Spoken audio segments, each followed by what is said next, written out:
She had lived her entire life surrounded by noise. Not the kind people heard with their ears, but something deeper, something hidden beneath skin and bone. She heard hearts. Not their beating, but their truth. Fear had a rhythm. Love had a warmth. Lies always trembled. It was impossible for anyone to hide from her. Impossible for anyone to truly surprise her. Until him. Rowan Hale was not supposed to exist in her world.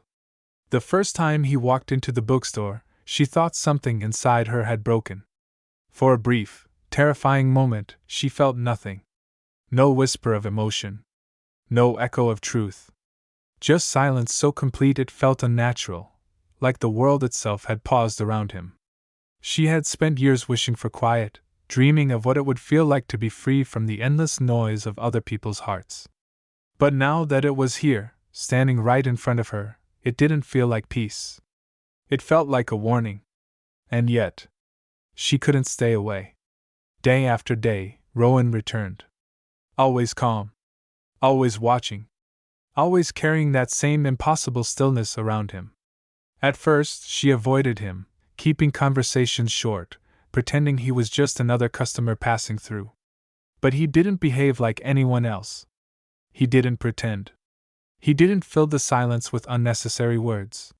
He simply existed, and somehow, that made his presence louder than anyone she had ever known. "You keep listening," he said one evening, his voice low, steady. "Even when there's nothing to hear." She froze. Because no one had ever understood her like that. No one had ever even come close. "You don't know anything about me," she replied, though her voice lacked its usual certainty. Rowan stepped closer, his gaze holding hers in a way that made her chest tighten. "I know more than you think." That should have scared her. It should have pushed her away. But instead, it pulled her in.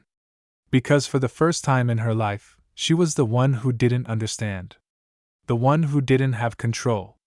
And she needed to know why. That night, she searched for answers. Old journals, forgotten notes, anything that could explain what Rowan was. There had to be something. Some condition. Some rare anomaly. But every explanation fell apart the moment she tried to apply it to him. Humans had emotions. Humans had signals. Humans could be read. Rowan had none of it. Which meant one thing. He wasn't like everyone else. The realization should have ended everything. It should have made her lock the door, refuse to see him again, pretend he never walked into her life. But instead, it did the opposite. It made her curious. It made her reckless. It made her want him. The next time he came in, she didn't pretend anymore. "What are you?" she asked, her voice quieter than usual, but steady enough to show she wasn't backing down. Rowan didn't answer immediately. He studied her, as if measuring how much truth she could handle. Then he said, "You hear hearts because they are open to you. Every emotion, every secret, it reaches you because it exists within the same rhythm as yours." Her breath slowed. "And you?" "I don't share that rhythm." The words settled into her chest, heavy and unsettling. "That doesn't make sense." "It does," he replied softly. "You've just never met someone like me before." Silence stretched between them, but this time, it didn't feel empty. It felt full of something unspoken, something waiting. "Then explain it to me," she whispered. Rowan hesitated.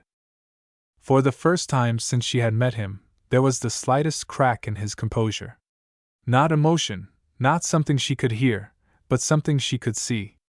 "I was born without what connects people," he said. "No emotional frequency. No signal for you to hear. My heart exists. But not in a way your ability can reach." Her mind struggled to keep up. "That's impossible." "So are you." That stopped her. Because he wasn't wrong. She had spent her whole life believing she was the strange one, the anomaly, the one who didn't fit into the world. But standing in front of Rowan, she felt something shift. Maybe she wasn't alone. "Then why," she asked slowly, "do I feel something when I'm around you?" Rowan's gaze softened, just slightly. "Because your ability isn't the only way to feel." Her chest tightened at that. Because he was right again. The silence he carried wasn't empty, not completely. It was different. Subtle. Something she couldn't hear, but could somehow sense in other ways. In the way he looked at her. In the way he stayed. In the way he never tried to hide. It was terrifying. And beautiful. "You're the only one who doesn't overwhelm me," she admitted quietly. "The only one who doesn't fill my head with noise." "And you're the only one who isn't afraid of my silence," he replied. Their eyes held, something unspoken passing between them. Something neither of them fully understood yet, but both of them felt. It wasn't normal. It wasn't logical. But it was real. And that was enough. Days turned into weeks, and what started as curiosity became something deeper. She found herself waiting for him, noticing the absence when he wasn't there, feeling a strange calm whenever he was close. With him, she could finally think. Finally breathe. Finally exist without the weight of everyone else pressing in on her. And for Rowan, she was something just as rare. Someone who saw him. Not through noise. Not through expectation. But for exactly what he was. One evening, as the rain tapped softly against the windows, she finally asked the question that had been building inside her for days. "Do you ever wish you were like everyone else?" she said.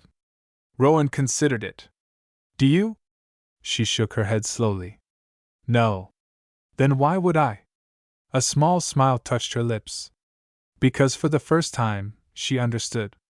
Being different wasn't something to fix. It wasn't something to fear. It was something that made them who they were. And somehow, it had brought them together. "I think," she said softly, "maybe I was meant to meet you." Rowan stepped closer, his presence wrapping around her in that quiet, grounding way she had come to recognize. "I think you were the only one who could." Her heart beat faster, not from fear, not from confusion, but from something she couldn't name. Something she didn't need her ability to understand. For the first time in her life, she wasn't listening. She was feeling. And that made all the difference. Because his silence wasn't emptiness. It was space. A place where she could finally exist without noise. A place where she could be herself. And maybe that was what made him different. Not broken. Not incomplete.